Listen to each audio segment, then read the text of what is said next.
on it, and things moving back and forth on the screen. And but there is really a Nicera website, and there are people who claim to be followers of Saint Germain. They're all across our country. And if you haven't been to a good metaphysical bookstore, go to one and ask for some literature on Saint Germain. They have it in literally every major city in America. There's a metaphysical bookstore where you can get this material.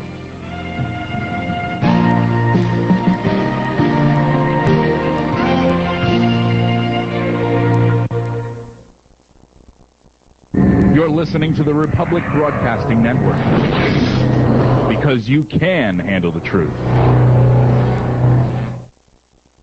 Have you ever been talking on a cell phone and had the battery die?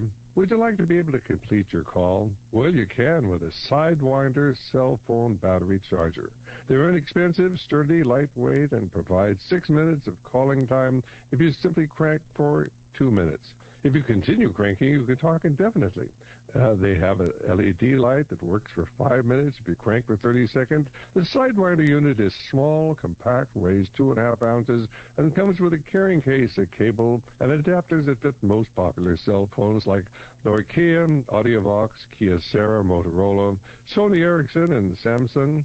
The Sidewinders are only $24.95, and you can see a picture at www.readymaderesources.com. That's www.readymaderesources.com. And certainly you can order your Sidewinder at 800-627-3809. That's 800-627-3809.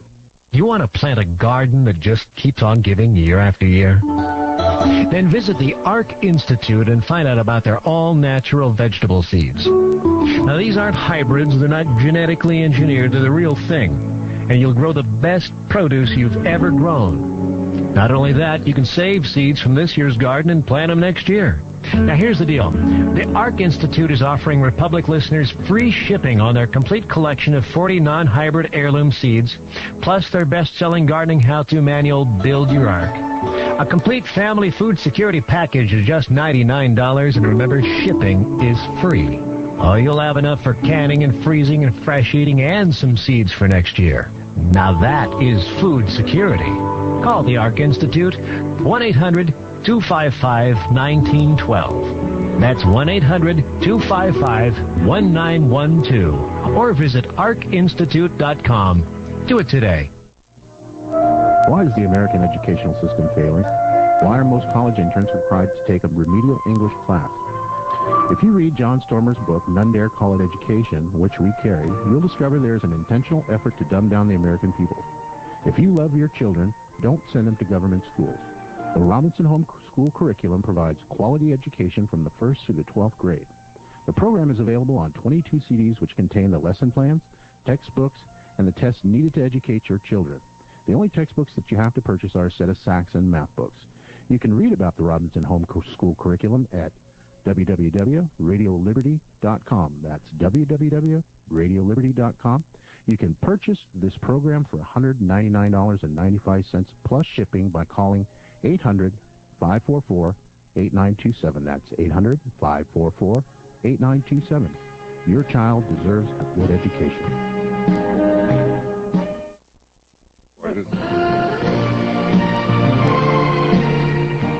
Well, this is Dr. Stan back here, and we're going to open up our lines for callers. Our telephone number is 1-888-24-LIBERTY. That's 1-888-24-LIBERTY. Or here on the Central Coast of California, we have, of course, on the line Tony from SoCal, and he mentioned that one time when he was working out in Scotts Valley, he ran into a man and asked him what he did, and the fellow said, "I build underground bases."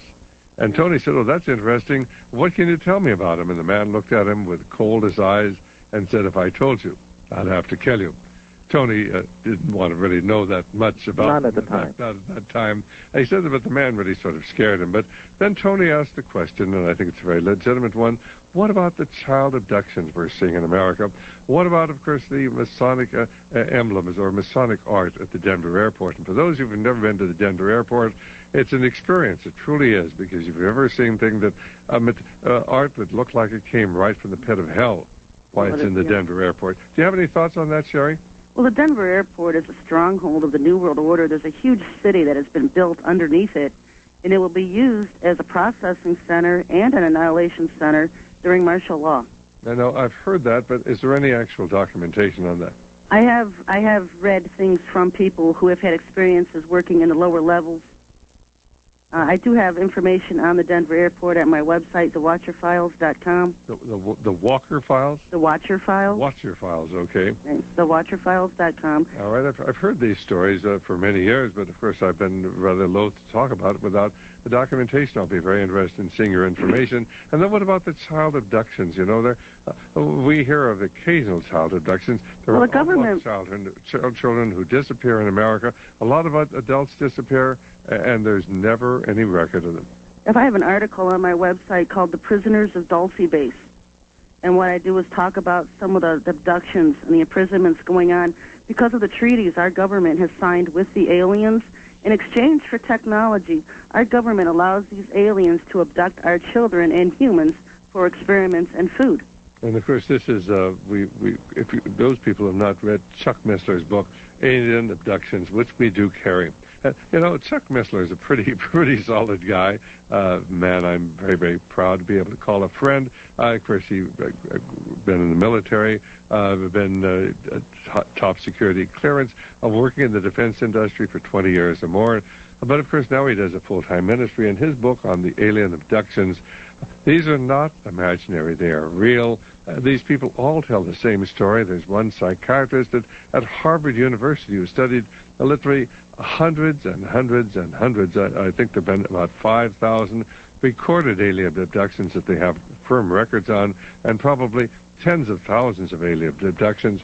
And the stories are all very, very consistent. These are people who don't know one another, and they all tell the same story. Right. Well, the government's policy is official denial, and it is part of their agreements with the aliens to deny their existence here and to keep it quiet. If you referred to them as demons, people would probably accept it better than, or demonic beings rather than aliens, even though they are certainly alien to us. The terminology, of course, people, when you talk about aliens, they think you're thinking about little green men from outer space. Well, there's two different branches of aliens. There's two different factions. You have the little grays that work with the reptilians and the draconians, and these were aliens that were involved in Lucifer's rebellion against the Lord, and part of their judgment was to lose their looks, and so they did. And then you have the Watchers' rebellion that Enoch speaks of and mentioned in Genesis 6:4, when the Watchers fell from heaven, cohabitated with women, had offspring. They weren't judged to lose their looks, so they regained their looks. And this is the Anunnaki that you'll see today, the tall, beautiful, blonde-haired, blue-eyed angels that were masqueraded as angels, the fallen angels. That's why you see so many different types of aliens and people don't know what's going on. You know, the Germain and the Maitreya and the Sanandas, and all of them are addicts. They're fallen angels. They didn't lose their looks. And then you have the dragons, the draconians, that is Lucifer's branch, with the reptilians and the grays. I mean, they all work together, but there's two different rebellions there, and there's just so many of them. I tie all of the stuff together in all of my articles, throughout my articles at sherryschreiner.com. You know, I've been dealing with this thing for about 5 years now. You know, when I was a child and I would see these huge black things, you know, as an adult, I wanted to know who they were and what they were doing here, what they wanted. In other words, you would have this sort of premonition that there were these beings, these supernatural beings? Yes, and so, you know, it was my whole, you know, I started praying to the Lord for truth for all things. I want to know the churches don't teach this stuff. They don't teach Enoch. They don't teach, there's those two different rebellions, Lucifer's and the Watchers' rebellions. They don't teach why some are grotesque and ugly and others look like humanoids. They call them humanoids. They don't understand that there's a difference in who these beings are, where they're at. They sell the lie that they're extraterrestrials, but most of them come from right here underneath our Earth, our own Earth. They're right here. All right, fine. Tony, do you have anything else you wanted to ask? I got a couple if you'd let me. Sure, you go ahead. Yeah. Let me put our number out there before you do. That's 1-888-24-LIBERTY. That's 1-888-24-LIBERTY. Or here on the Central Coast of California, at 464-8295. So go ahead, Tony. Well, Gary, you've mentioned the Watchers and several times, and one of the things that strikes me about what I've heard of the Watchers is that in the Egyptian Book of the Dead, they are noted as the ones who built the pyramids. They were like some sort of an angelic being. What do you think about that? Well, I had a source in NASA, and he had been involved with the whole Satanism, a New World Order crowd, became a born-again Christian and came out of there and lost